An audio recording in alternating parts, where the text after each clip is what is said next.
Welcome to Two Crazy Scoops Podcast with your hosts, Ayo and Antino. We're back at it again, ready to go. It's been like 2 weeks and however many days, and however many hours, and however many minutes, and however many seconds, and however many milliseconds, and whatever smaller than that. It's been a lot. So welcome to Two Crazy Scoops Podcast. It is, surprisingly, 2 years. Whoa, tomorrow. That Two Crazy Scoops has actually been a podcast on the air, in your ears, in your brain. How do you feel about that, Aaron? Yeah, it doesn't seem like it's been 2 years. So it's been a long time. It has been a long time. Although technically, I think we started before that, but it has been 4 years of Two Crazy Scoops podcast. 2 years in your ears, 2 years in your brain. Right, exactly. 4 years in our brain and 4 years in our ears, or my ears at least. Yeah, pretty much. Yeah, so, a lot has happened in the past 2 years. A lot has happened. A lot hasn't happened. That's also true. Yeah, it's crazy. Before we started, a global pandemic was not even something that we even imagined for our time. I think Ebola was the last scare. Kind of? Maybe, yeah. I remember for a short period of time, they were like, it could be coming over here. Wash your hands. Get hand sanitizers in all the buildings. Yeah, I think so. I think that sounds about right. They were like, don't hug anyone. And I really took that to heart. Mm-hmm. For years to come. Right, yeah. You still don't hug anybody. Yeah, so let's see. We started in December 17th of 2019. We were just ready to go, ready to blow the world into pieces. And then in March, it slowly died. And then we had to figure out a way to make it all come together. Mm-hmm. And now here we are back again. Yeah. I actually am pretty surprised we even survived the past 2 weeks, considering we took a cross-country road trip that I have not actually even taken with Anna before. This was the first road trip that we had taken together. And I didn't put those pieces together until recently. Oh, wow. Yeah, because I was like, why did this feel so different? Like, why was I so, stressed on the highway? Mm-hmm. But I think Texas was that's consistently been the worst state to drive through for me. Well, yeah, but what about Buc-ee's? Well, we'll get to that. We start with the negative. Okay. And then we just go all the way up to Buc-ee's. Okay. But how did you feel driving in Texas? I felt fine. I mean, you did most of the driving, so. Yeah, I hated Texas. But you drove mostly in Texas, though. Or tried to drive, at least. Mm-hmm. But shout out to listener of the show, Devon, for finding us a place to stay. Oh, yes. Yeah. So shout out to him. Yes. We had a very nice place to stay on the way back. Yeah, it's like an Airbnb he was able to hook us up with. So really appreciate that. And okay, moving on. A special thanks to our other friend, Leah, for giving us a place to stay. Free of charge. I mean, one time someone used to criticize me and tell me that I was just like a beggar, basically, because I always got all this free stuff. Mm-hmm. But in reality, I give people free stuff. You do. We've given this podcast free. That's true. In fact, we've invested money into the podcast, so. Stay tuned. Yeah, I guess there's more money to go into it. No, yeah, exactly. No, I completely agree. But through just driving down the highway at night, for me, is something I prefer to do. I don't know why. But at a certain point, I think we were both looking at each other at all the dead carcasses of deer. Oh, yeah, that was on the way What state was it? Florida. It was probably Texas and whatever came after that. It looked like someone had just gotten a semi-truck and was just throwing dead deer Yeah. on both sides of the freeway. And there were certain parts where the highway was just red. Red. You kept passing all these red spots. Yeah, that was not a great feeling because I've been on road trips before where I've hit deer, and so not a pleasant experience. But I'm glad we made it there safely and back. No deer incidents. None whatsoever. I think we did see some though. But didn't we see a few that were still alive on the side of the road? I didn't see him. Okay. But I was like, oh man, Aaron, like I don't want to have another story with you about deer, okay? Well, hey, it would have made a great episode for the podcast. Like episode 15, Antonio totals his car. Right. And we're still stuck in Florida. Yeah, Aaron totaled my car and then flew back to Arizona. I know, right? I did think about that because I don't ever want to like be responsible for destroying someone else's car. There you go. Just take a one-way trip to nowhere. Yeah, so that would have been bad even if it wasn't my fault per se. Even if I was driving and something happened, I still would have felt really bad. But that's what insurance is for. What do people say the American dream is in just a general sense throughout the years? The American dream? Yeah, what are people describing? I guess a house and a white picket fence and a job and a car and... I experienced the American dream, Aaron. Okay, what is the American dream? Picture yourself in a field on a bright sunny day, and you end up at an establishment that has close to 100 gas pumps. That's the first thing that comes to my mind. 100 gas pumps. And inside, it's like if you got a gas station and turned it into a Costco. There is pulled pork sandwiches ready to go. You can grab it and leave. There is beef jerky. More flavors than you even knew were possible or ever imagined in your own personal time could be possible. There's merchandise. Aisles of merchandise. You can buy a beaver suit. You can dress up as a beaver. And that's something I've always wanted to do. And there was someone in the parking lot who had already done that. Yes, exactly. We are talking about Buc-ee's gas station. It is beautiful. It is glorious. It is self-indulgence. Wow. You'll never have to wait for a gas pump again. And you'll never go hungry unless you don't have $7.95 For a sandwich. for a sandwich. Oh, man. Yeah, Buc-ee's was probably one of the highlights of the trip.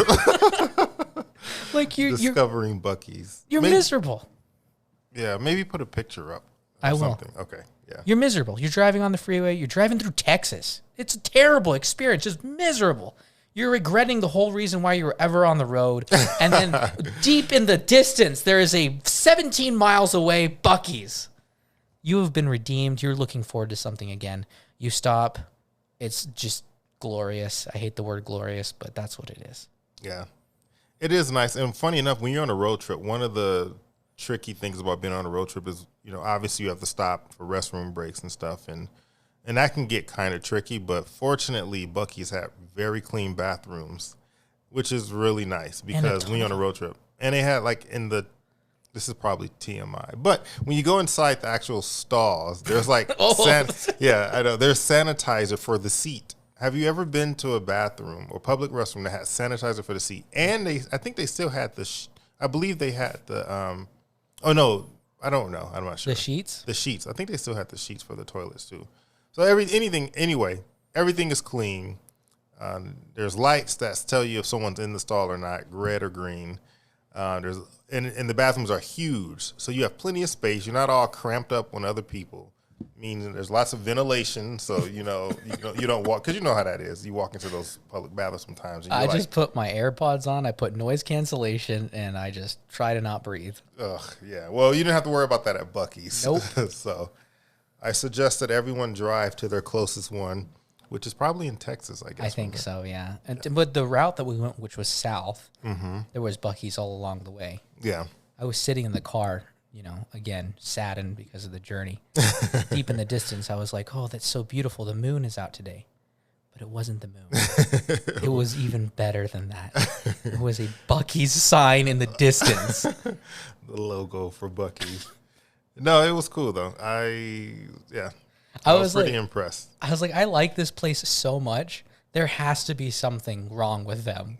Like, they probably, I don't know, fund like slave labor in Samaria or something. Probably. And my guess is the pulled pork is actually horse meat. Oh. It's a lot more inexpensive and they can higher profit margin. So that would be my guess. Nice. How many of those did you have? I had probably about half a horse. And then I ate the other half as I went back from Florida. That's true. So, shout out to Buc-ee's and to the horses that they eat. And you had been to Florida beaches before? Yes, but southern Florida beaches. Oh, party. Yeah, like Miami, West Palm Beach. Bienvenido. Yeah. So, I had never been to Florida. And I think going to the Jacksonville beach where we went was awesome. Mm-hmm. Everyone that I've told so far, they're like, oh, is it warmer there? Is it colder? And I was like, I don't go in the water. Oh, yeah. I couldn't tell you. Well, didn't you? Oh, okay. I went as close as I could to it, trying to find stuff. Yeah. But I didn't go in the water. Oh, okay. And water's always cold to me, so I could never honestly tell you. Gotcha. I think I walked in the water, like along the water, but not. I didn't get in either. Didn't she say there was sharks in there, though? I'm not sure. Maybe. That's what stopped me. I don't know, just something about being a place where there's gators and. Well, there's no gators in the ocean though. Oh. They were all in those, in those little lakes that we saw and stuff like that. The shells. I never got my seashells. Oh, we probably still have them. Oh, okay. Probably crushed in some bag at my house. Crushed Yeah, that was kind of nice just to collect seashells and sit on the beach. That's my favorite place to be. And of course, this time of year was a little bit cooler, but it was nice. It was a good experience. And what was I gonna say? There was something else that we saw.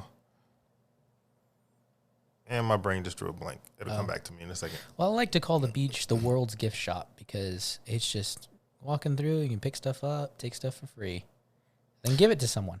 Yeah. Oh, that's right. We saw starfish there too, which was pretty cool. Yeah, that. I don't know if it was alive or not. We're still up for a debate. I know it was dead. There's no way that thing was alive. It was dried as anything. I don't know.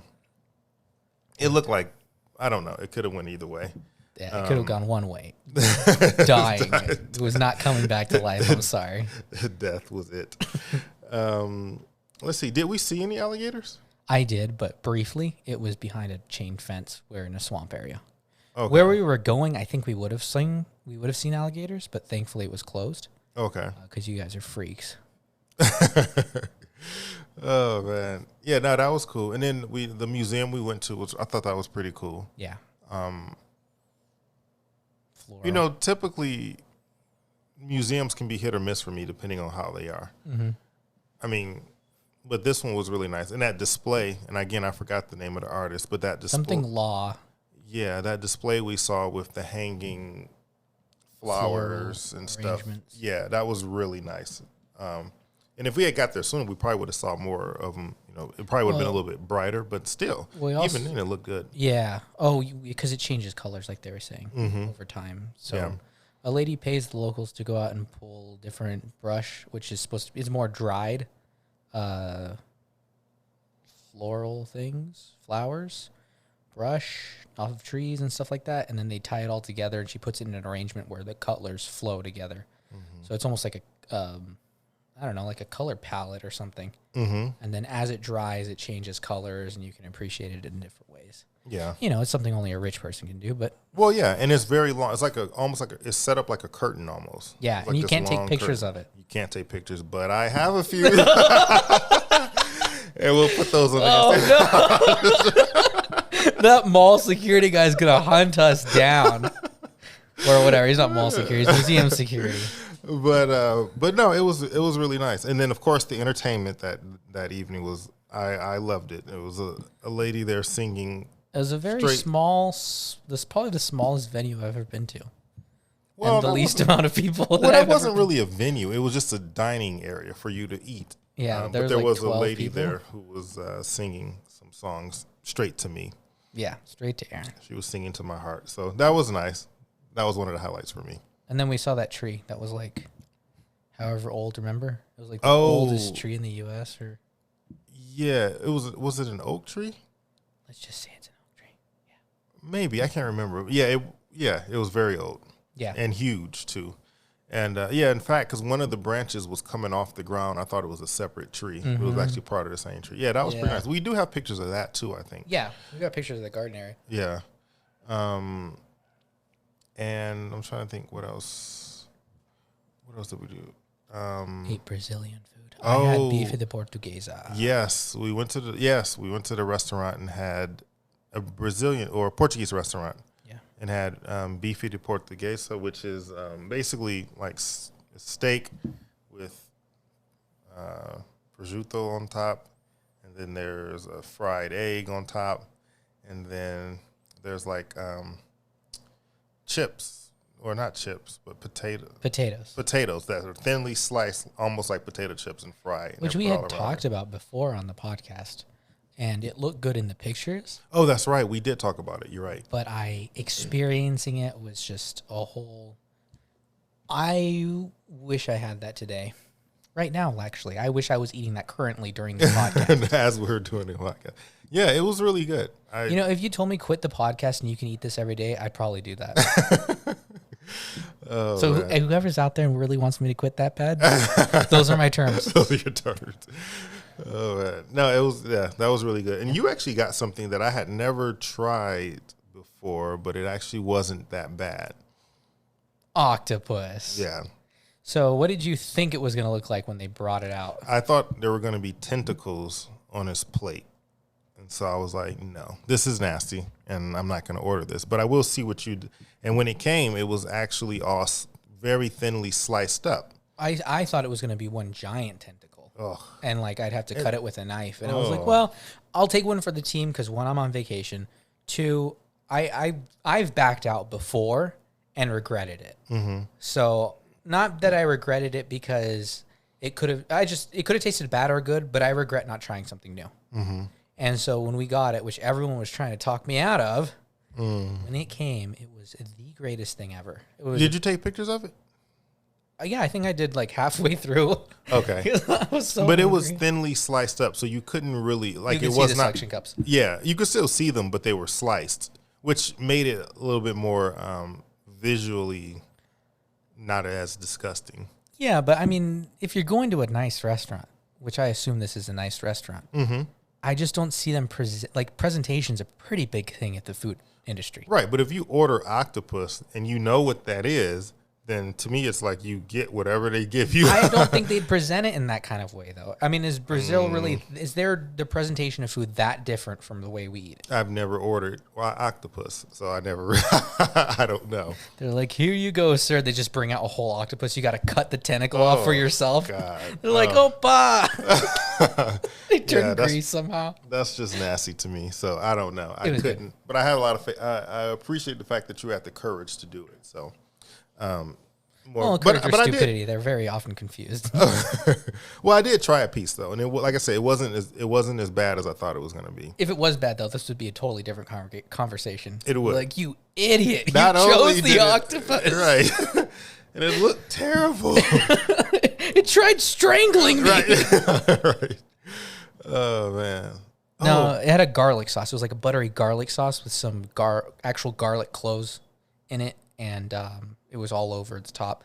And I ate the octopus, and it was so good, and the sauce was so good that I had to like really stop myself from just taking the bread and dipping it in there because I knew that I really needed to appreciate what was coming after that. Right, exactly. So it was just a really a lot of self-control. Yeah, a lot of times when you smother anything in butter and garlic, that kind of hides its true identity.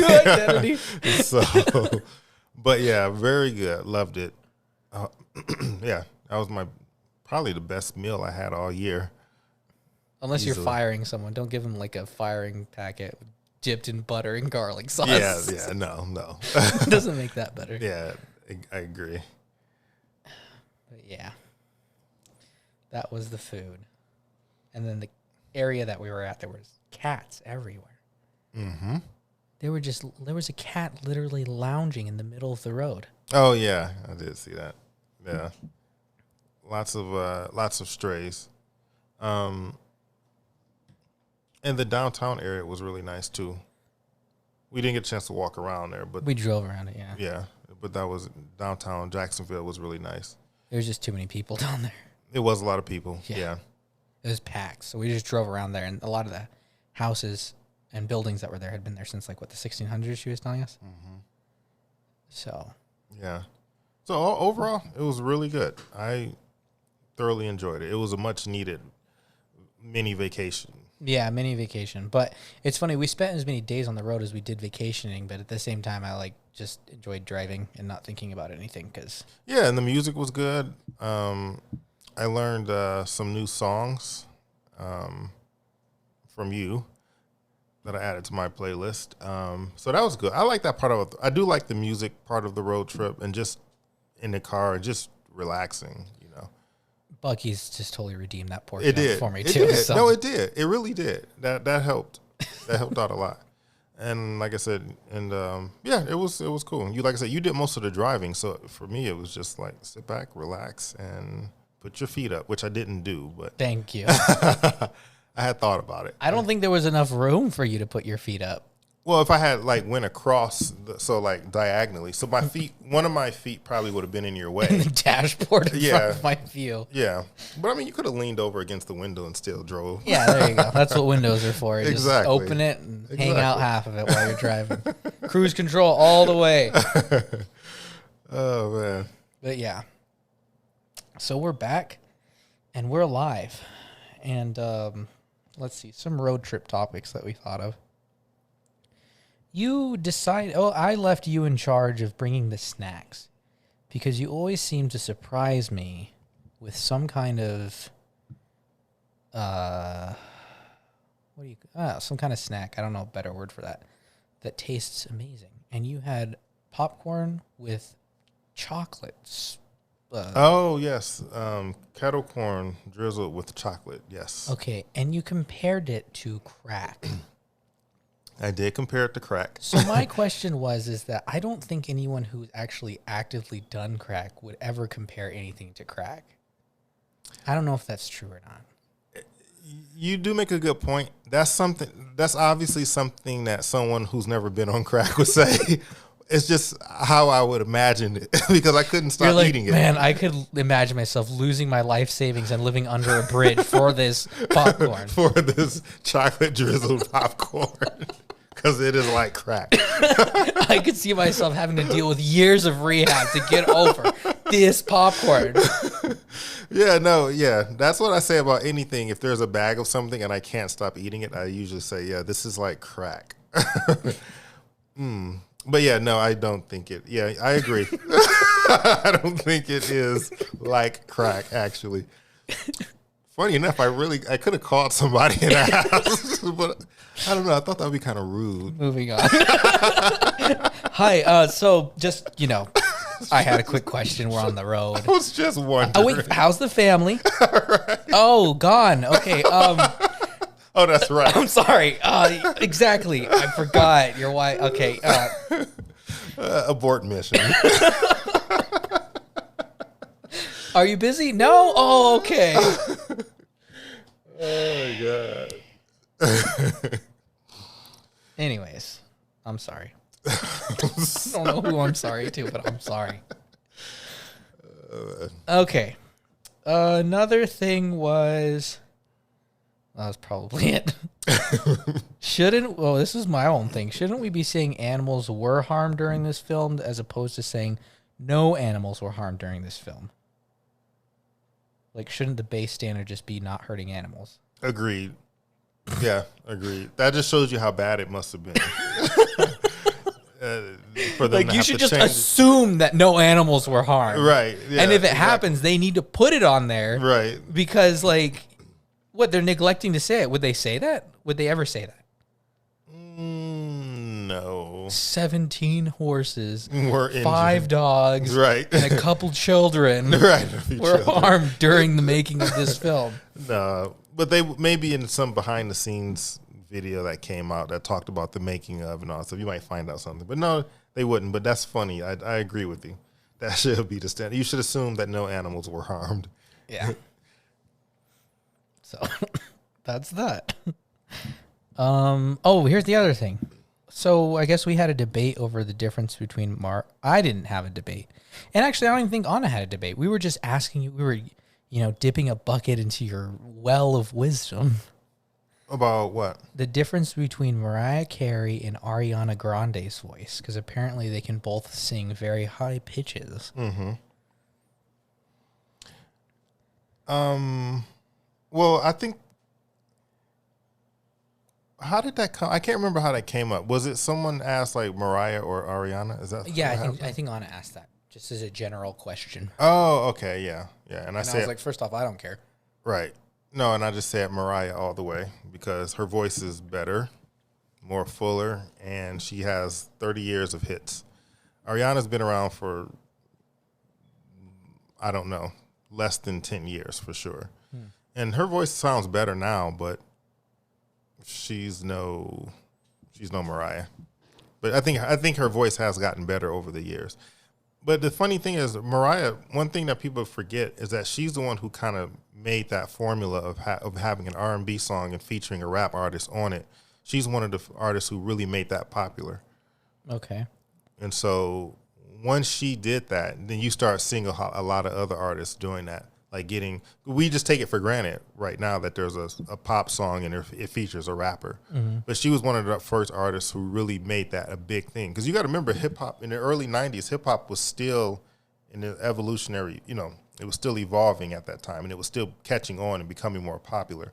It was still becoming more mainstream. I very much remember the 90s, yes. Exactly, as you should. And so especially when she released that Fantasy remix with ODB, that song blew up.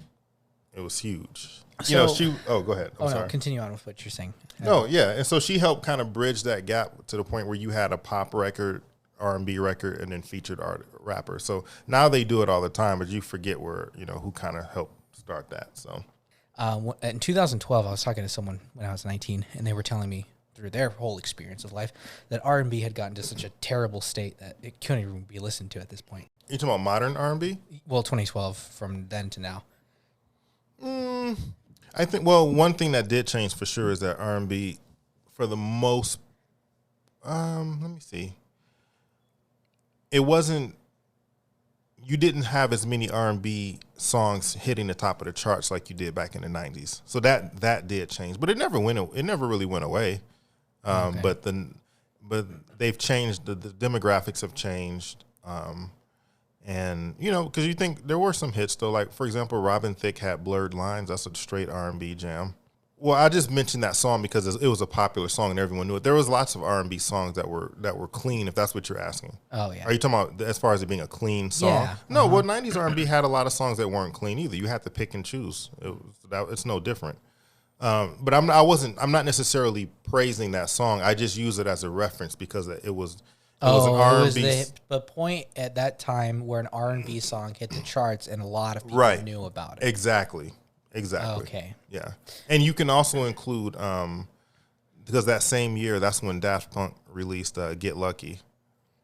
So you're just naming all the good ones, aren't you? Yeah. So you can also, again, that's another point of reference. That was R&B?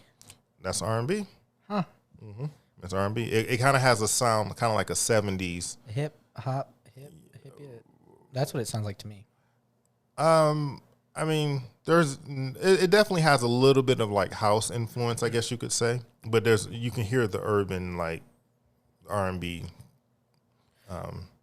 like tunes in it. So what were some of the artists that you were playing on the road trip? Because I know you played like Whitney Houston, Mariah Carey.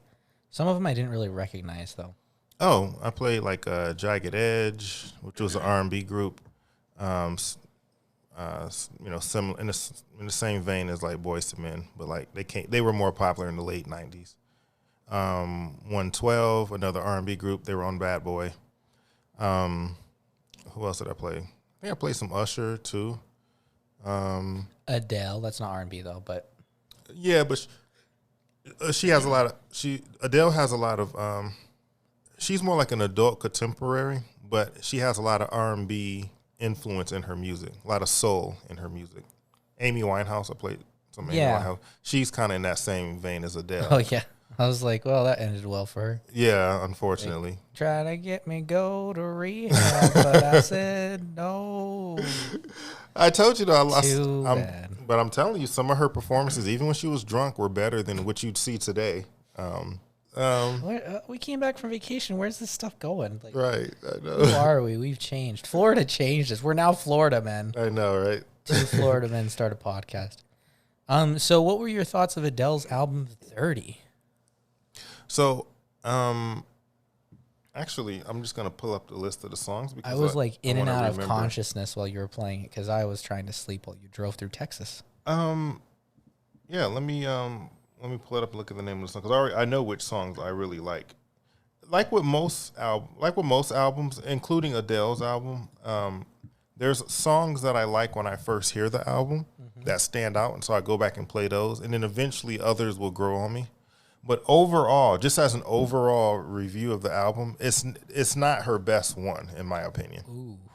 I would Shots say fired at Adele. I think 21, which is the one that had Rolling in the Deep on it, that was still her best album.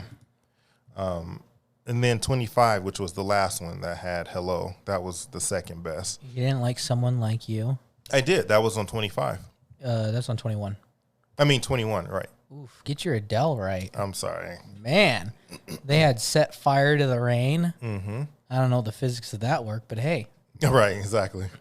25. She's got Hello. Mm-hmm. Is it me you're looking for? Oh, sorry, wrong song. Because that's right, she ripped him off. Right. Yeah, that one had Send My Love to Your New Lover. I think that's the only song I know from that album. Which one? 25? Yeah. Which one? Hello? Well, Hello and Send My Love to Your No Lover, because they wouldn't stop playing that on the radio. Yeah. And then Water Under the Bridge. Which one's that? Let me see.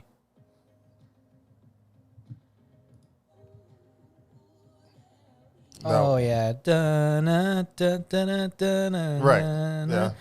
And then When We Were Young, which is a slower song. When You Were Young.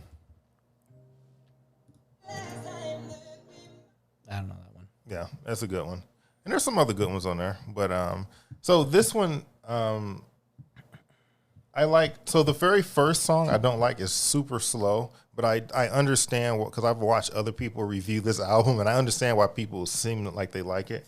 I don't remember the lyrics, so don't kill me, but I did like the first song. Yeah, I think you told me that. It's called Strangers by Nature. So I wasn't crazy about that one, but it was okay. And then Easy on Me, of course, I love that one. My Little Love was okay, kind of, But then when it really picks up, it's a song called Cry Your Heart Out. And from there, that's like the middle of the album, starting to get into the middle. So 1, 2, 3, 4, 5. So like those next 5 songs I like. So like the middle of the album I really like because she kind of picks up the pace a little bit. They're more mid-tempo songs. Okay. And then, because she does a lot of ballads. She has a tendency to do a lot of ballads. Yeah. But this one, the middle of the album really picks up a little bit. So you got some up-tempo songs in there. I Drink Wine is probably my favorite one. Wonder why. Of course. It's my wine drinking song now. And then it kind of slows down a little bit. And some of the songs are very long, unnecessarily long. Really? Yeah. Ooh, 6 minute songs. That's my jam. Yeah.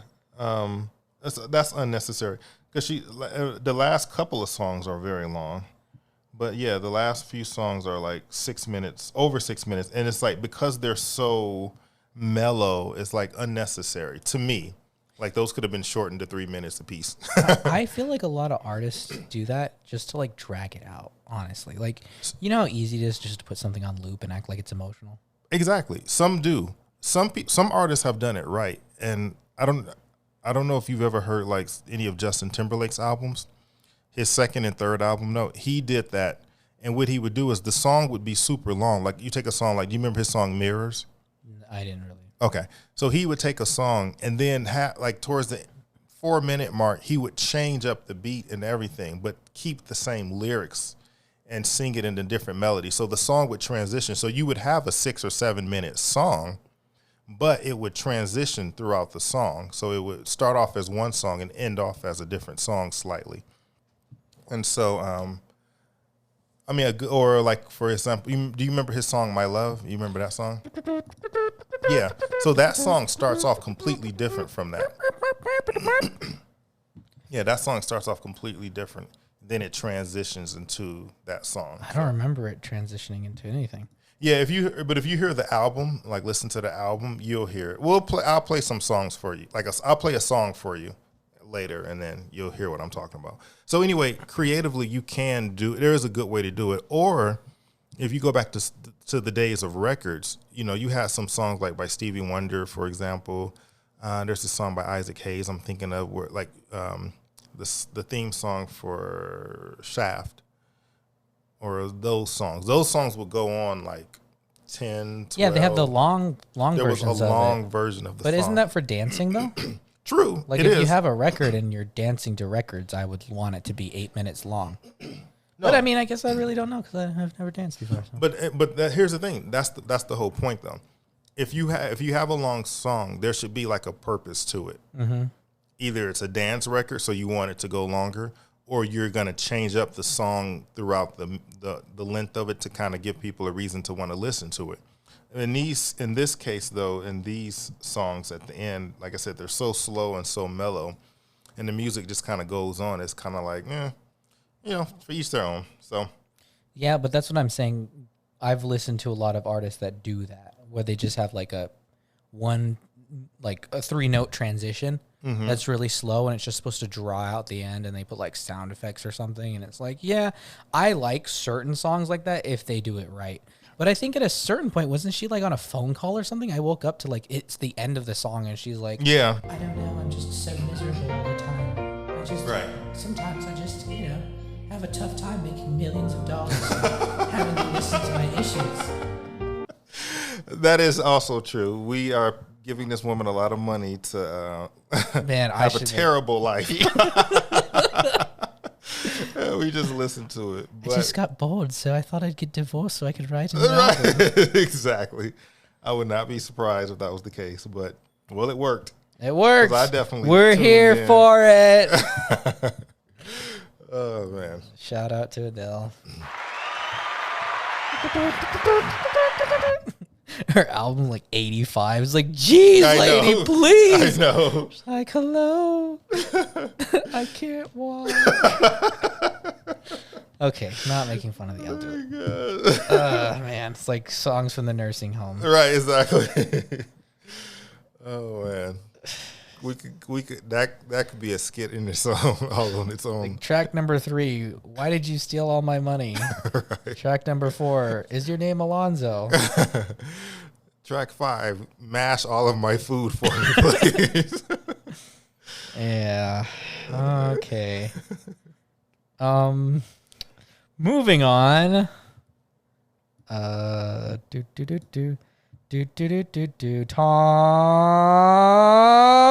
Laughlin. That son of a gun ruined burgers for me. I'm fine with people having opinions about stuff. I'm fine with people talking to me about this and that and everything. Did I necessarily want to listen to his 10-step process of burgers? No, I didn't. But I sat there and I did.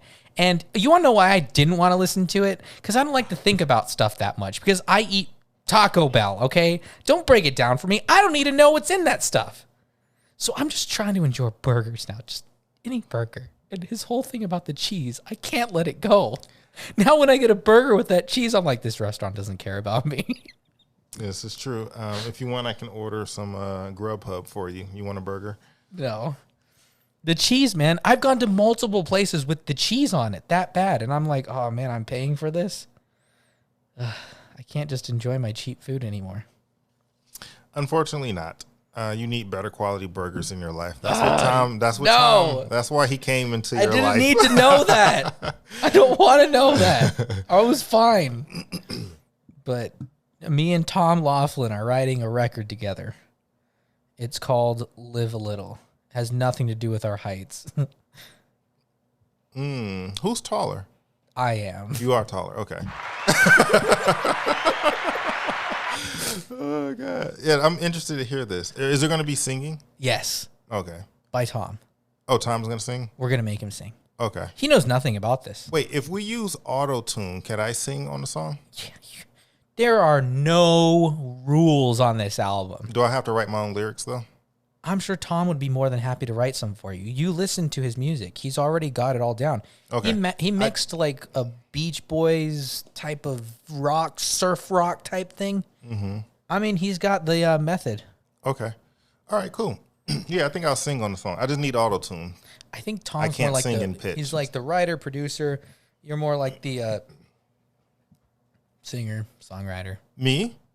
Yeah. I mean, I could write my own lyrics, Well, but I don't think we're the question is how appropriate do you want the song? Family friendly. Okay, family friendly. We're gonna send you the album, and all your songs are gonna be taken off. Right.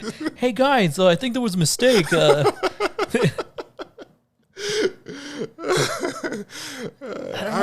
He wrote this song about the police, and I know it's a cover, but come on, Aaron. I'm like, I wrote a beautiful song, and it just didn't make it onto the album. Nice. Yeah, we should probably cut that out. Oh, I am going to. I have to listen to all 44 minutes of this over again. No, seriously, that was probably the only thing that should be cut. No, everything else was good. yeah. Okay, we are going to talk about the biggest slap to the face in the industry of all industries. Oh, how come it's redirecting me in 11.6? Did I just hit this thing? Oh, it made me hit an ad? Okay, Netflix gets last laugh with a Blockbuster video store comedy series. They're going to make a comedy series about Blockbuster, and it's going to be funded and made in Netflix. Oh, wow. Yeah, like dancing on their grave. Actually, I think there is one more Blockbuster that's open still. Skip ad. Yeah. Netflix is giving a 10-episode series order to Blockbuster. A single-camera workplace comedy. Okay. Set in the last remaining Blockbuster video store. Yeah, there is one left. I forgot where it's at, though. I think it's in Alaska somewhere. Yeah. It just starts off and it's like, man, I hate my job at Blockbuster. This place stinks. Yeah. I wish I had Netflix. It's just one giant commercial for Netflix. Yeah. And I like the tweet that Netflix put out. It said, Netflix and Blockbuster are finally working together. Well, sort of. Randall Park will star in a new comedy series that takes place inside the last Blockbuster video in America. You know, it's so funny. Anyone who was around during the Blockbuster era would definitely appreciate this. That time, yeah, when Blockbuster, because when Netflix first came out, I remember it started off, people were like, nah, it started off kind of slow because I didn't think most people wanted their videos right away. Mm-hmm. People didn't want to wait because Netflix, you used to have to go online and order your movie and they would mail it to you. Yeah. They would overnight it to you. But most people wanted their videos right away. But Netflix was cheaper. And if I remember right, there was no return, like late. At Blockbuster? At Netflix. There was no Netflix. late. I don't think there was a late fee or anything like that. I don't remember. But Blockbuster had late fees. They used to charge you to rewind the video. I mean, that's like, we're talking old school now. Yeah. So it was new, but the way before you knew it, it blew up, and then Blockbuster tried to, come back, and then Redbox also was a big thing too. Oh, I forgot about Redbox is still around though. Redbox is still around. I think like there's a requirement. I think you actually have to be in your pajamas to order from Redbox because everyone I see there standing, it's like they're in their pajamas with like food stains all over their shirt. Mm-hmm. Yeah. So well, a lot of people are streaming stuff now. It's a requirement. I don't know. There is something about having like the actual disc sometimes too, and just playing it. So I don't know. I haven't been to a Redbox in a while, but yeah. Well, there is no video stores hardly. So there's Casa Video. There is Casa Video. Yeah. And when I go in there, I instantly feel like I've been transported back to I'm like, 1993. carpet. Yeah. Carpet from the 80s. And the 60s. computer system they use is still old. It's like from the 90s sometimes. And I'm like, wow. They ID you to get movies there. Like, what do they need? Why does my ID need to be involved in this transaction? Yeah, exactly. Yeah, man, that brings back memories. And it's, So, well, that place is good because if you need to find an old film, they have it there. Yeah. Most likely. Exactly. A lot of old films. That's why I still think there should be like at least a few good video stores in every city still. Yeah, but I will tell you, when I was in Casa Video one time, these two guys walked up to me and Anna, and they were like, which of these movies would you watch? And it was like, one was like, I don't know, I'm going to make these up, but it was like kill everyone, and the other one was like kill everyone and then kill the rest of them. Wow. And I was like, I wouldn't watch either of those films. No, you need to choose. You got to choose, man. I'm like, I'm not going to choose. It was like so awkward. Because it was two movies that you would watch. I was like, I'm not going to watch those. Mm-hmm. It was like ghosts kill everyone, or this guy kills everyone, and then the ghosts come back and kill him. And I was like, I can't choose this. I'm not going to choose these for you. I think the second one sounds more interesting. Exactly. You should have been in that situation. The other time was they have some like craft beers. Mm-hmm. And a while ago when it first was like, they first opened it and it was like all the hype. I went in there and I was just like, I'll try it out. And then I bought a bottle. And as I was leaving, some guy's like, hey, you can't be taking that. And I was like, what? And the lady's like, he paid for that. And the guy was like, oh. I'm like, were you seriously going to tackle a pedestrian for an $8 bottle of beer? Because it was like some craft pumpkin ale thing, weird, whatever. Oh, wow. Yeah, so people are ready to just beat you to death for that stuff. Any moment. Interesting. Yeah, I'm not a... You're also 6 foot. I mean... Yeah, and I don't drink beer. I'm just not a fan of beer, so... They have popcorn there. They have free popcorn. But in COVID area, I would never go there and get free popcorn. Yeah, no, not right now. People putting all their fingers and everything. Yeah. Okay, next news article. A Mario movie producer suggests Chris Pratt won't be doing an Italian accent. So, that stinks. Yeah, but again, Just remember, Aaron, you can always do an Italian accent. It's never racist. It's never racist. I don't think it's necessary.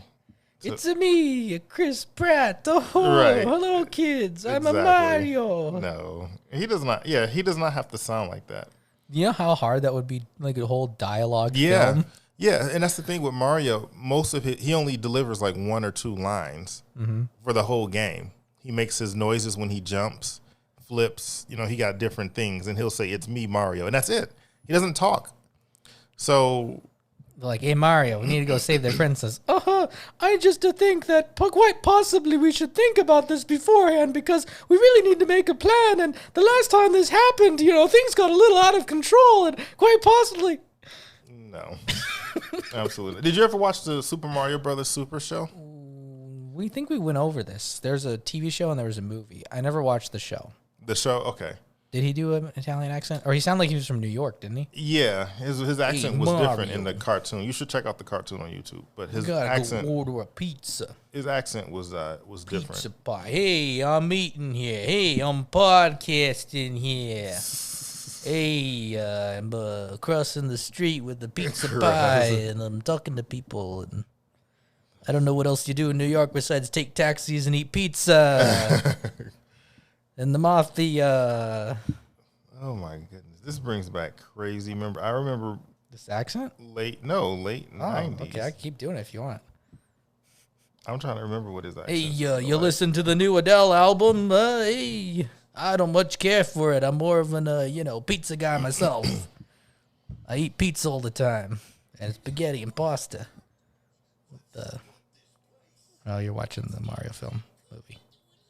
No, I think he did have a slightly Italian. Hey, Luigi, we gotta go fix the plumbing in this house, and then we gotta go get the Bowser. So this is how he sounded. Murphy, old pal, your problems are solved. Yeah, he sounds like he's from Brooklyn. And he says tortellini. Yeah, so he was like a New York Italian accent in the cartoon. So yeah, we'll see what happens. again, I'm waiting to hear the Like, voice. hey, Giuseppe, we need you to do Mario for us. Yeah.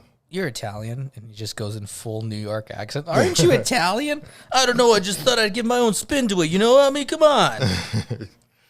Yeah, we'll see. I'm waiting to hear it first. Yahoo. Speaking of video game movies, did you see the trailer for Sonic 2? Reluctantly. That looks pretty good.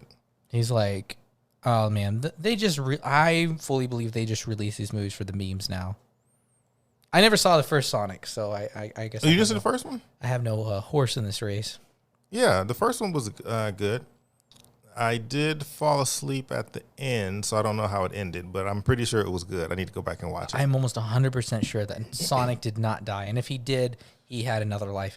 He had another life, and he's coming back for the sequel. Yeah. Okay. I've got some of the greatest news in the world, Aaron. Oh, man. I mean, you know, you think Buc-ee's is one thing, right? Mm-hmm. You think my Italian accent is like the next greatest thing in the world, right? Not really. Okay. Jack in the Box buys Del Taco in $575 million deal. Who would have thought? You want to hear my stand-up joke? Sure. Hey, they should have tried to get it off the dollar menu. Come on, they got ripped off buying Del Taco that much. You say they should have looked to the right. There's so much cheaper prices for this stuff. Oh my God, that was terrible. Okay, but as if Jack in the Box taco is going to get even any worse. Oh, let's see. It says the company is expected to benefit from a stronger financial model, gaining scale and helping add new locations. Yeah, Del Taco, I don't eat there. I've never eaten there. And that's like, you want to know why I eat at Taco Bell? Because I know that I never and will never step foot in a Del Taco. That's why. Well, it says it's the second largest Mexican fast food chain. I didn't know that. I never even saw a Del Taco until I moved to Arizona. There's like one on Park and Broadway right before you get into downtown. It's just... Yeah. Oh, man. It's just by itself. Ooh. Yeah. Do you have anything else to Box. say about Del Taco, or can I give you a story about No. the parking lot of Del Taco? No, tell me. Oh, it was a dark and stormy night. I was sitting alone in the parking lot of Del Taco. What was I doing there, you might ask? Mm-hmm. God knows. No, okay.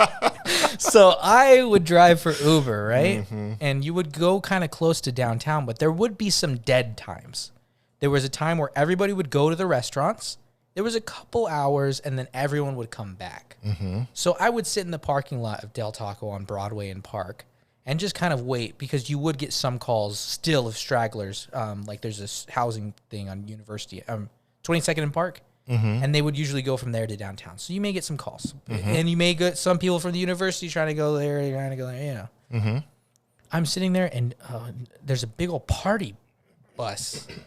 There's party buses in Tucson. Do you know that? Mm-hmm. Yeah, so people are all like, it's the party bus coming up Park.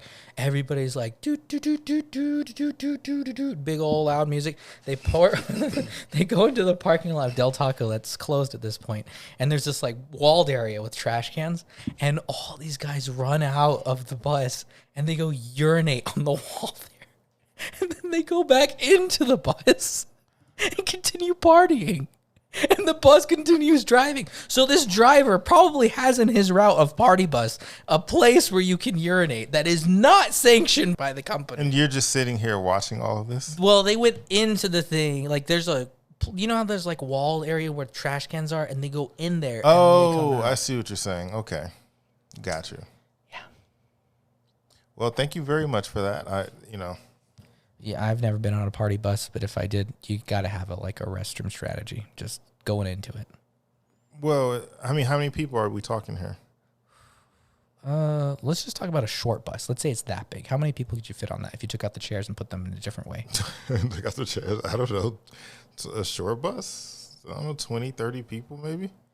I don't know. How many people is it legally okay to fit into a party bus here? Your guess would be as good as mine. What kind of life are you living if you're partying in Tucson in a party bus? Well, there's not a lot to do here, so. You could go to California and do that and have a better experience, I'm sure. Yeah, but if these are students, then, you know. They're like, yeah, it's 115 degrees outside. Woo! Oh my gosh, I already drank a bunch, more than my body weight, and I am so dehydrated. Yeah, that's crazy. I hate college area here. It's miserable. Then there's Dirtbags. Oh, yeah, yeah. The line. So when I first moved here, that was a popular spot because I drove for Uber when I first moved to Tucson, and everyone wanted to go to Dirtbags. That thing, even now, it's packed. Like, even during COVID, people are packed like sardines in there. And there's like the occasional old guy just hanging out. Wow. I've never been in there before. So. I haven't been in there, but when you're driving for Uber, that's where you pick people up. But even when I'm heading like, down, because came back from Phoenix late on a Saturday, and we were driving down the street, and they're still there like at 1, 2 in the morning. Yeah, that's crazy. I don't know what's up with. I don't know what the appeal is. Like I said, I've never been there. But People, when I would drive them before, they said that when their dad was in college, this is the bar he went to. So it's been here since like the 80s, I think. Okay. So it's just been around for a while. So it's got, I guess, some fans, long-term or long-time fans, I guess. Yeah. Shout out to Dirtbags. What? No. Yeah, shout out to Dirtbags. I wouldn't call my restaurant Dirtbags, so I don't know. I don't get that. Could you imagine? Hey, I want to apply for a license here. What are you naming this? It's Dirtbags. Come on, it's funny. The kids will love it. And then their kids, when they grow up, will come 20 years later, and they'll love it too. Yeah. You just go there. It's like a war zone. I'm like, is this like, I don't know any famous wars, so I can't tell you. Is Normandy a big war? Oh, come on, Aaron. You're older than me. You're supposed to know this stuff. Normandy War.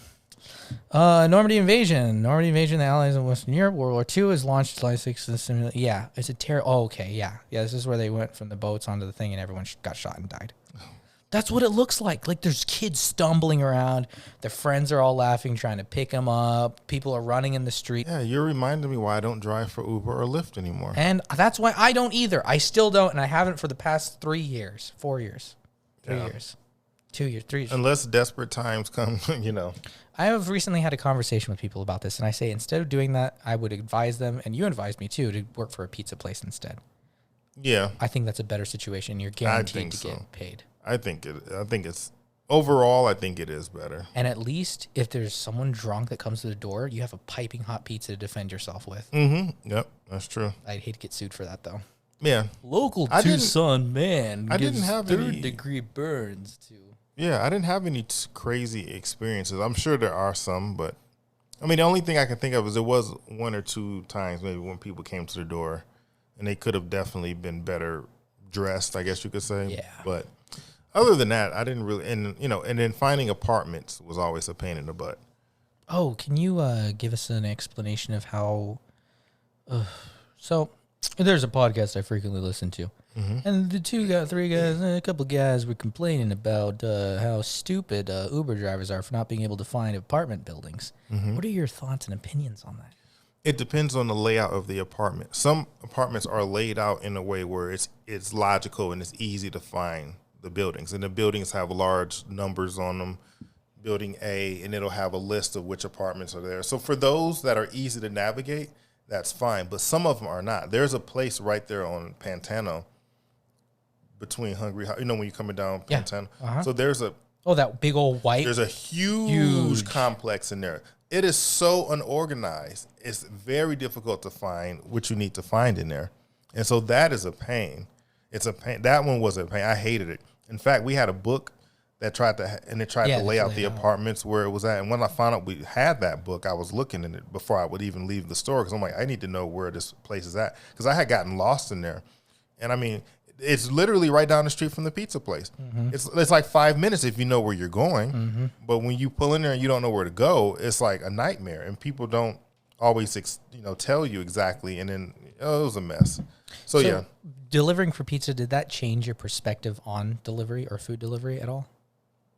Did it make you more empathetic, or did you become more of a... No, yeah, yeah. So for me, since I live in an apartment, I in the notes section, I write down instructions on how to get in.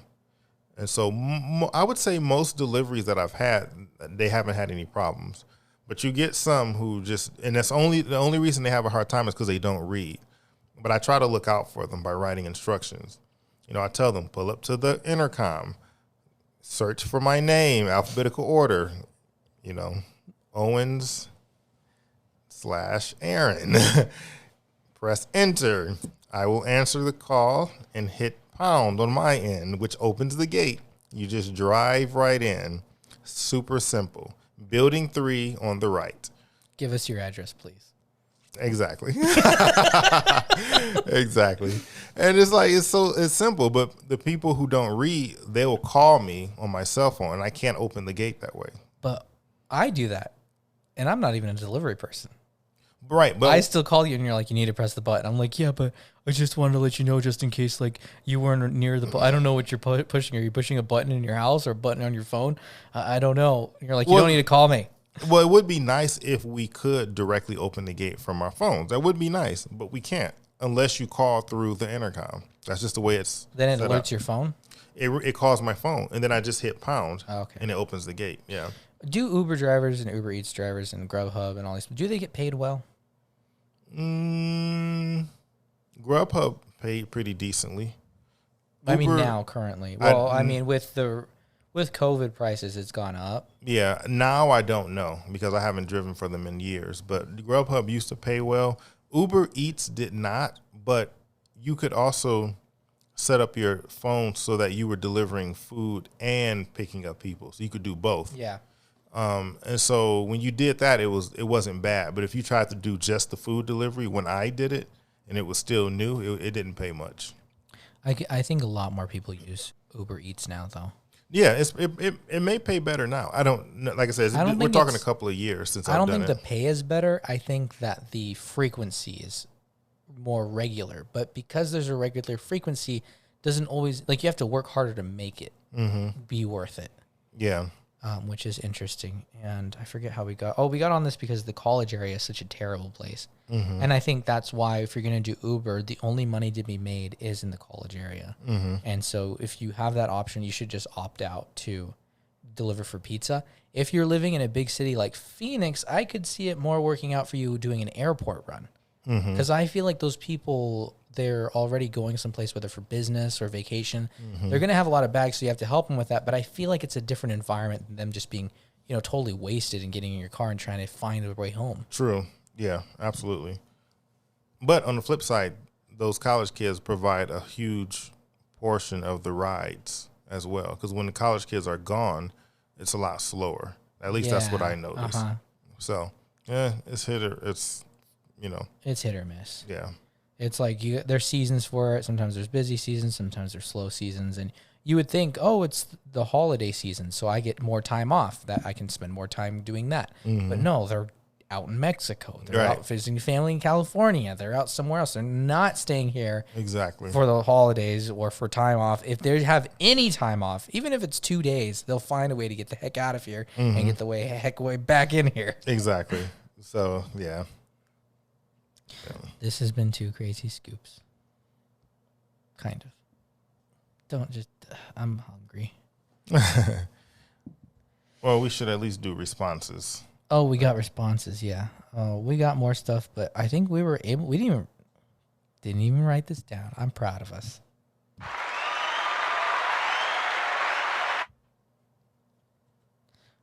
Speaking of being rich and famous, would you, Aaron Owens, want a butler? Oh, sorry. I was gonna make the whole doon doon doon doon doon doon doon, but I didn't have time to record it because we've been so busy. Okay, that's fine. But it's the responses of 2 Crazy Scoops. Okay, yeah, we'll get it. Would I want a butler? If I could have a butler, would I want one? Yes. I would say no. Mr. Owens, your car is waiting for you. No. Mr. Owens, would you like some more lime in that water? Mr. Owen, scrape yourself up off the floor. You have to go to work.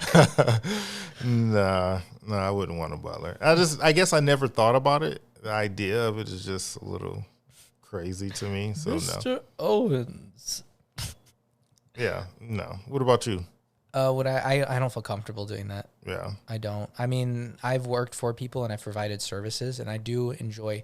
I don't enjoy doing it. It's a very awkward position because I'm not saying I have to be nice to people in order for them to pay me, but that's a big part of it. And I don't like to be a disingenuous person, so I do pour myself into it a lot. And by doing that, I've charged less prices in order to preserve that kind of feeling of, hey, I'm doing this for you because I want to. Oh, so you're talking about actually being a butler. I'm trying to tie all this into why I wouldn't want a butler. Oh, okay. So during that process of like feeling like, hey, this and that, the money that's involved with it, I wouldn't feel comfortable having someone in my house who's doing that, knowing that they either live in the house and take care of my affairs, which I would try to make it good for them, but I couldn't envision myself doing that. Or if they have to go home to a house that is way less than what I have, because I don't imagine myself paying them enough. I would see, as I've seen here with house cleaners, people try to pay you the least amount they can, and these people have multiple houses, not just in Tucson, but in other nicer areas. And yet that's what they do. Like, I get checks from people, right? And the check is addressed to their actual home address somewhere in Wisconsin or something else. And you know me, I like to look up stuff on Zillow, and I look up their house, and I'm like, this house is bigger than the house you have here, and you already live in a big house. And so that whole dynamic is uncomfortable for me, but I've never had enough money to ever envision myself doing that. But if I did, I don't know. It's weird. Agreed. Any interaction is strange. But again, I don't have money. I've had no power in my life. I've never been in a position where I'm like, Aaron, would you like to be my butler? Absolutely not. Yeah, but who's going to take that job? Someone who absolutely needs it. And I don't feel like I should put someone in that position of being a butler. I mean, hey, if I needed to do it, I would do it as a profession. Yeah. Push came to shove. Well, I mean, and then there's the people who kind of just caretake your home. I like that better. If I'm like, hey, you can live in here because I have 5 houses around the U.S., but you can live here and do your thing when I'm here, take care of these things, but you can enjoy this kind of, right, and have whatever you do. If I could trust someone that much, I would see that being more elevated than living in a place and having multiple people working for me. Gotcha. Awesome. But man, I mean, give me $2 billion and see what happens after that. I'm like, oh, Aaron, come here. No, let him in. He's a good friend of mine. Here, would you like something to drink, Aaron? We have everything.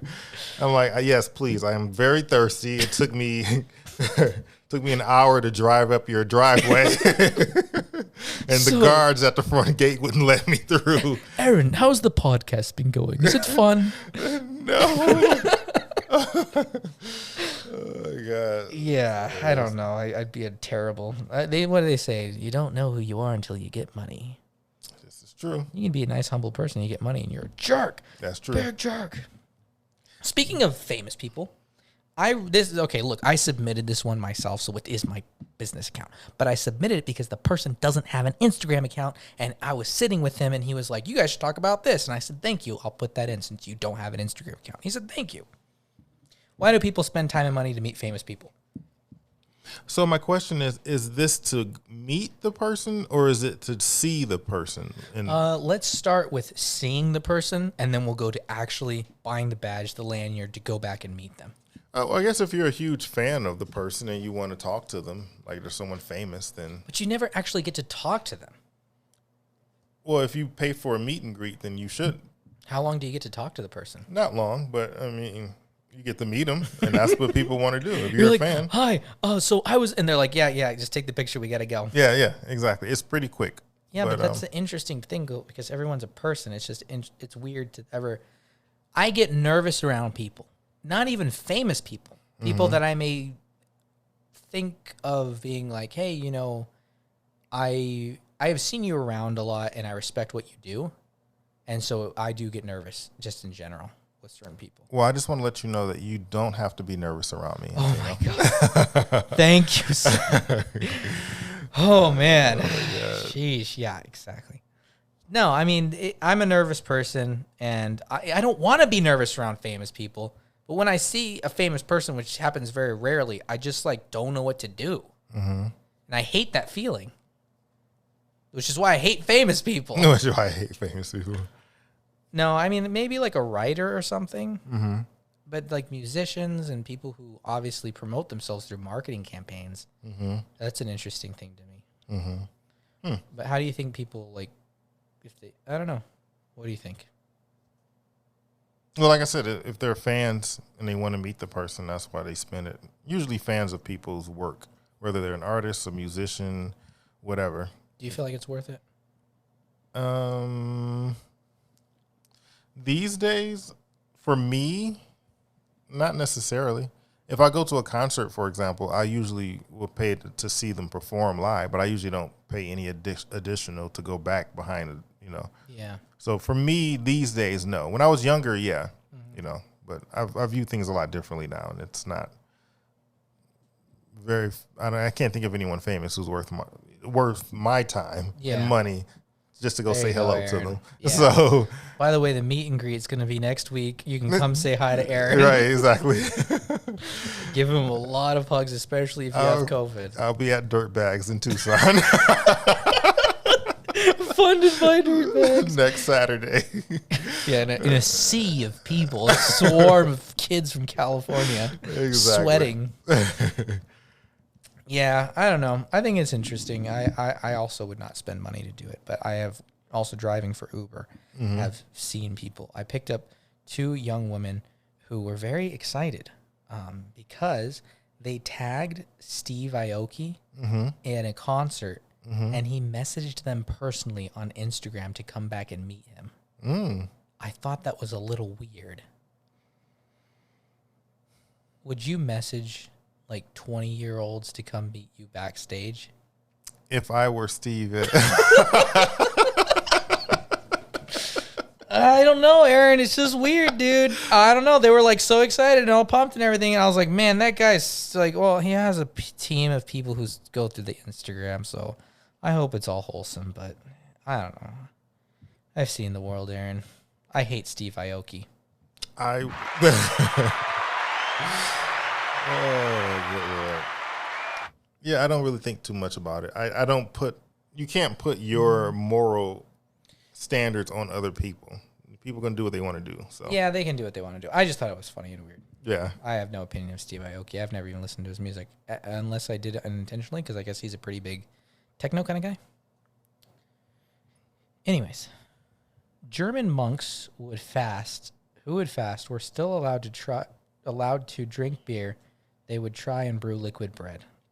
First off, I love everyone responding, but the grammar in these things is massively terrible. Mm-hmm. And I'm just telling you that, Blake, because I love you. Wow. Yeah, I don't understand what he's trying to say. Okay, so German monks in the past used to, a good listener. Mm-hmm. Our beer expert here, he reached out to me and told me about all this. So I guess in order to eat, they would brew beer that was almost the consistency of bread. It was like liquid bread. And so they could still eat and not technically eat. They were drinking their calories. But how long did they have to fast? I don't know. Interesting. Because if you're only doing it for a day, I would be fine. I wouldn't need anything. Yeah, I would definitely look it up because it was interesting. But it was funny because they were like, if you're trying to do this and not get drunk, there's like no way to do it. So yeah, definitely. I don't know. Interesting. Well, that's new for me. I learned something new. Mm-hmm. Speaking of being rich and famous, what accomplishments are you most proud of? That's a good question. What accomplishment are you most proud of? Right now, I would say this podcast. And we survived 2 years. My biggest accomplishment is just getting out of bed in the morning. Yeah, that too. I don't know. When I was younger, I used to really look at things as accomplishments, and I was really proud of myself when I would do certain things. But then I realized that your life is just a whole bunch of accomplishments that you either forget about or other people forget about. So I try to just enjoy the moments of when I'm doing something, and I don't necessarily look back on a time and be like, this was like the best thing, because I've also learned that the best thing is just around the corner. I've had a lot of best things in my life. Yeah. I've had a lot of really terrible things, but then there's also best things that are like, you know what? I don't need to care about my accomplishments, because I think if you have to care about your accomplishments, you have to care about your failures as well, correct? I guess. Just to balance yourself out. Yeah. So I try not to be too bad on myself about my failures, but not too good on myself about my accomplishments. I just want to be in the middle and enjoy where I'm at. Yeah, I would say, I can honestly say I think the podcast is one of them. And then also, learning another language is also a big accomplishment. You see, that's what I would view as a big accomplishment, though. That's what I would like to do, but my brain hurts. And we had a long discussion about it in the car, Aaron. My brain hurts too, but I mean, you can still do it, son. You can still do it. It's not too late. So you still can have that on your list. Just saying. I like this one. I think you two should arm wrestle and then teach each other the kazoo. I agree. We should record that. We should record that. No. And put it on the story. Yes. Nope. Yes. I'm not arm wrestling anyone. You know. Yes. No. I don't arm wrestle. Neither do I I don't play the either. kazoo. I don't either. I'm not going to arm wrestle with you. Why? It's not who I am inside. I have nothing to prove. Just assume I already lost. That's what I would tell people growing up. Oh God. Actually, you know what? So yes, to the person who wrote that in. We're not saying names generally, right? No. Okay. So yeah, the person who wrote that in, yes, we will arm wrestle, and Tino will learn how to play the kazoo, and It's then easy. okay. Well, yes, you make it seem easy, but Dude, it's a kazoo. Children play it. Literal children.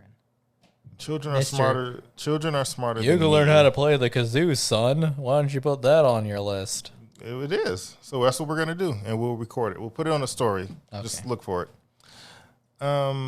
What tips does AO have for a beginner swimmer? Learn how to tread water first and be comfortable in the water. You're not a fan of just throwing children into the deep end and Well, that's how I learned. oh. So yes, I am a fan of that. You either sink or swim. We started off with 10 siblings and there was 5. Yeah, no, you literally have to jump in because you will float to the top. Most people don't realize that. People who don't know how to swim, they don't know you'll come up to the top, and you just don't panic. So tread water first. If you know how to tread water, and be comfortable with the water. That's the first tip. Yeah, I think this is more for a adult or older kid who's learning to swim. Right. Because generally we learn as children, but then some people have to wait until they're older to learn. What I know, I have no idea what phase, because he says a beginner swimmer. I would just guess that they're an adult. But if you're an adult, that doesn't mean Treading water's good. Yeah, I mean, if you don't know how to tread water, then you won't be able to swim. Yeah, and I would try not to panic too much. Right. I mean, it's, Tread water and don't panic. So in other words, what you have to do is get into the deep end where your feet can't touch let go of the side, and get comfortable. Always remember you can float too. If you just take in a lot of air, you can lay on your back kind of and just float if you need time to absolutely catch a breath. I've used that technique in the ocean before when I got caught in a rip current. I think I told that story, right? No. Oh, well, yeah, I used that. I got tired. Instead of panicking, I just laid on my back and floated and thought about how to get out of this mess. And eventually I made it out. Took a while. Did you live? I survived somehow. Wow. But if I had panicked, I would have got tired and drowned. So yeah, that's a big thing with swimming is just the panicking factor. yeah, just don't panic. Just relax. If you already know how to tread water, then what I would usually do is just grab like a floating like device, like a buoy, or not a buoy, but Dude, get a buoy like the ones in the ocean. No. I say a buoy, but get like I don't know, in the middle of the pool. They have those flotation devices. A noodle. Get a noodle. A noodle, yeah. You can grab a noodle and hold on to it, and then just start kicking. So practicing your kicks. Yeah. So going up and down the pool with that. And then once you do that, then you have to learn how to do, depending on which stroke you want to learn, whether it's backstroke, freestyle, butterfly, and breaststroke. Breaststroke is actually the easiest one. Yeah. And, yeah. The thing about swimming, though, is a really good exercise. It's amazing exercise. And let me know what kind of tips you were talking about. But let me know what phase you're at, and I can give you more tips. I can even do some demonstrations and put them on Instagram as well. Yeah, you have a pool, so. I do have a pool. Aaron's rich and famous, man. We're on a hill. No. Okay, if you had twins, would you name one Deja and the other Vu? Probably not. You name them Tweedledee and Tweedle Idiot. That's a good question. If I had twins, what would I name them? That is funny, though. Deja vu. Yeah. Yeah, I don't know. I haven't thought that far ahead I don't yet. think about baby names because I'm just, a nervous person. Okay. Did you choose? Oh, this is a great question to end the podcast. This is the 2-year celebration podcast. We're at almost an hour and a half. It's long because this, it's for the people. It's for the people. Well, come on. We're in the middle of the road here. Where's my pizza? Did you choose podcasting or did it choose you? I think a little bit of both. Yeah, me too. A little bit of both. I'm just glad that it's still around. Because I couldn't have imagined it. But now when I go to Spotify and I scroll through the episodes, it's funny because I'm like, wow, we recorded this many. So, yeah, it's a good experience, and it's fun, and we don't take ourselves too seriously. We just do it for fun, and if you want to listen, cool. If not, then that's cool as well. Jump or go take a long walk off a short pier. But have a buoy with you. Exactly. Have a noodle. Well, as long as you can tread water, that's fine. Yeah, I mean, I think we're both inquisitive people. Mm-hmm. And that has been to our benefit, and also, It has also required us to edit out lots of many minutes, many hours probably of material. So, yeah, and who knows? One day maybe we'll just put together a clip of just all the stuff we've edited out. You can buy that. You can buy that for $20. I'll put it on a CD just for you. If you upload it to the internet, we'll find you and maim you electronically. If you want the edit, the things that we've edited out. Which, to be honest with you, though, I can't think of anything that we edited out that was really that bad. No, but we just like to keep it lighthearted and family friendly. I know that there's a lot of people I know and I respect that I wouldn't necessarily want to hear what you have to say. Why gotta be me? Or what I have to say. There was a joke I said about the bracelet things that I cut out because after talking to Anna, I realized that it was not a nice thing to say. What did you say again? It doesn't matter. But it was something that I had to even sit and think, why did I say that to begin with? Why do you make these kinds of jokes, Antonio? I know why. Because you're racist? No, it wasn't even that. And you're sexist? Oh, man. Ageist? Okay, but I have to say, hasn't the podcast given you your own perspective on yourself as well? Because I have to listen to these things and I have to hear myself over and over again and be like, hey, this and that, what's good, what's not good. Try to see, like, when I express these certain views, why am I saying that? Why do I feel that way? Why am I upset about these things? Or why do I joke about this thing? Or why do I feel defensive when we talk about this certain thing? No, I agree. Yeah, I completely agree. Yeah. Introspective. Woo! Oh, yeah. We're smart people. We're geniuses. Sign us up for Genius School. Yeah. No, because we're going to teach it. That's why, not because we have to go to Genius School. Yeah. Man. Awesome. Well, yeah. It's been a fun ride, and I'm looking forward to see what fun things we have planned for And what do you have to future. say to the audience? If you've never been to, I know, right?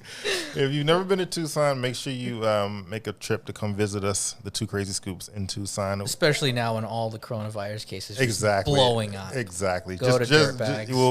We'll take you to Dirtbags and Del Taco. And Del Taco. There's a free restroom right around the corner. Exactly. We'll sit in the parking lot and watch party buses pull up. Oh my God. Oh man. And all I have to say to the audience is thank you for, I mean, we do this a lot though. I feel like we thank people a lot because we really do from the bottom of our hearts care. Well, special thank type of you. way. Can we just throw a few shout outs out there? Yes. For the 2 years, who are we going to thank first? A&A. I have to thank her. Yes. A&A for being supportive, for helping us host sometimes, for doing the sound for us, and just being a really good sport. So yes, I agree. A&A should definitely get a special shout out. All of our guests, we've had a lot of guests.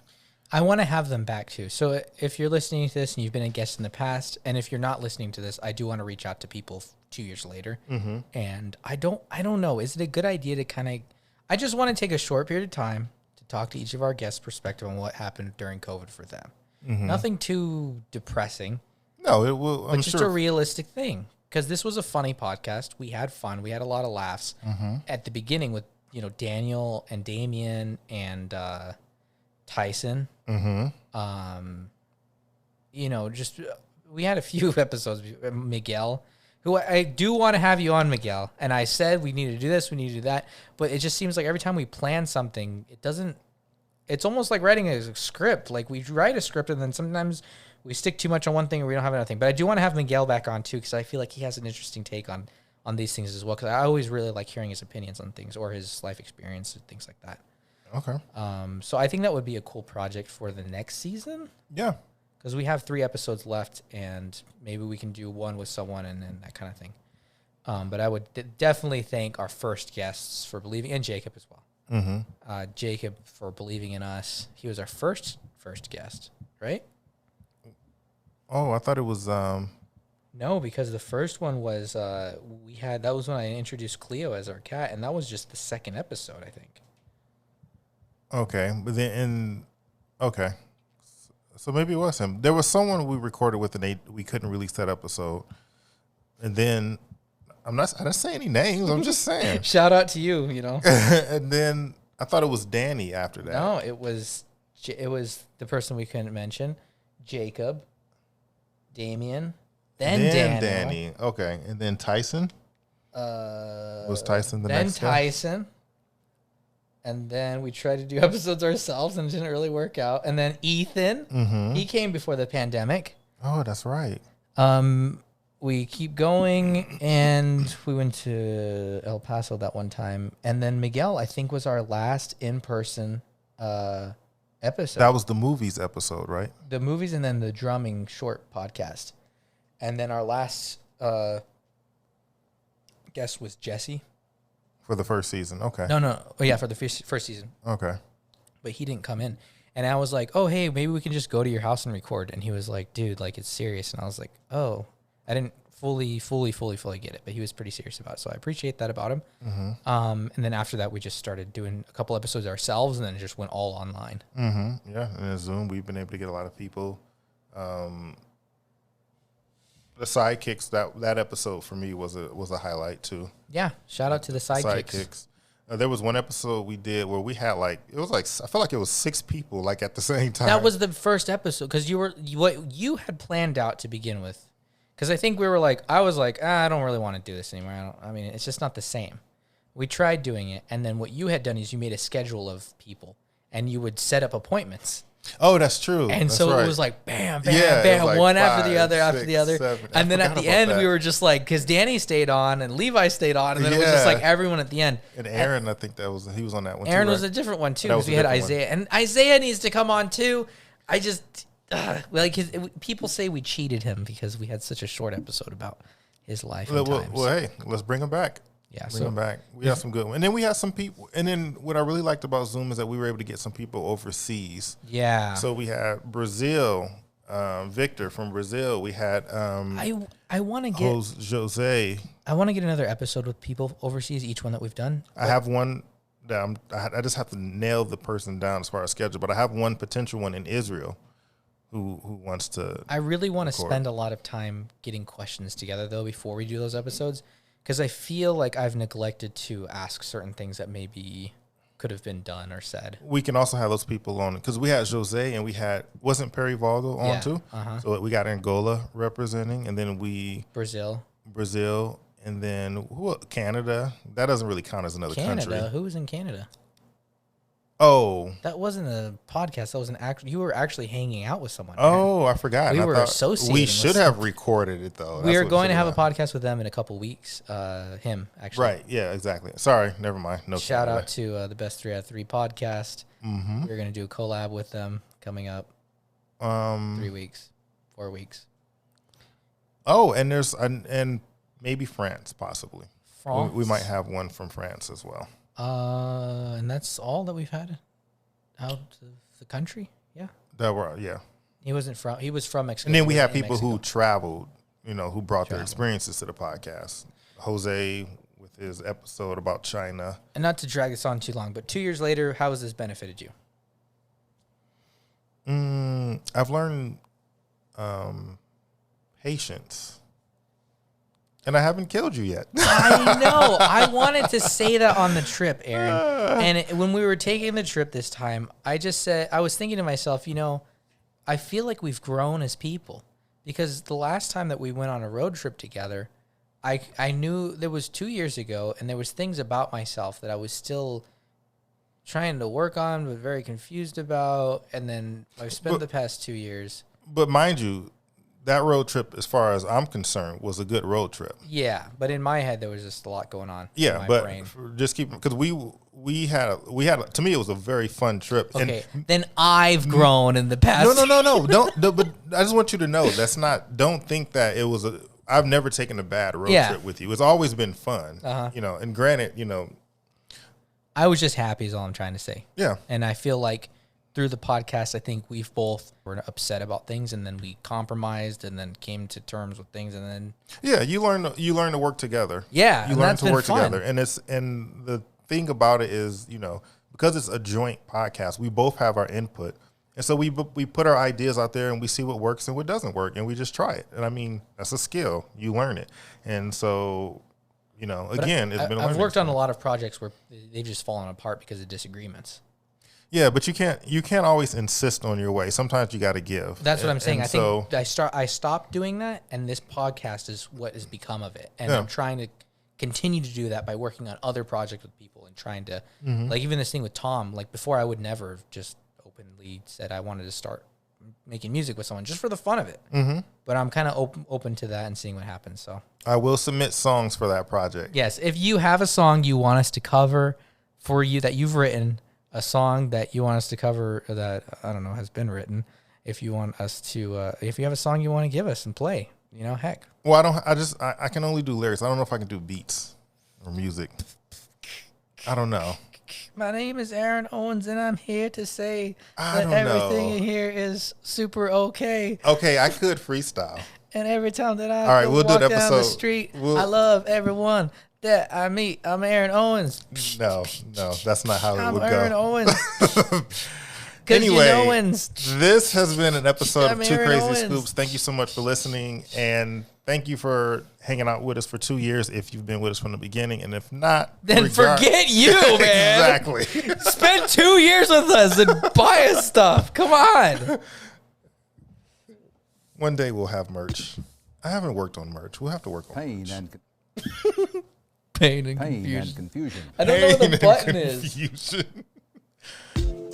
Oh, here we go. I'm here to say everybody here is super okay. My freestyle will not be anything like this. In the morning, I eat a burrito and I get a Frito.